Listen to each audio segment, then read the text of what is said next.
తిరుమల మరియు తిరుపతిలో వాతావరణం అనేది చాలా చల్లగా ఉందండి. తిరుమల మరియు తిరుపతిలో చలి మరియు పొగమంచు అనేది చాలా ఎక్కువగా ఉంది. వర్షాలు అనేవి అప్పుడప్పుడు పడుతున్నాయి, కానీ చలి పొగమంచు మాత్రం చాలా ఎక్కువగా ఉన్నాయి.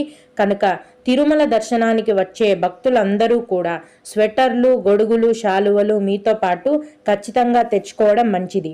అలాగే తెల్లవారుజామున ఘాట్ రోడ్లో సొంత వాహనాలలో ప్రయాణించే భక్తులు, పొగమంచు ఎక్కువగా ఉంటుంది, ఎదురుగా సరిగా దారి అనేది కనిపించదు, కాబట్టి దీనికి తగిన జాగ్రత్తలు తీసుకొని జాగ్రత్తగా డ్రైవ్ చేయాల్సిందిగా మనవి.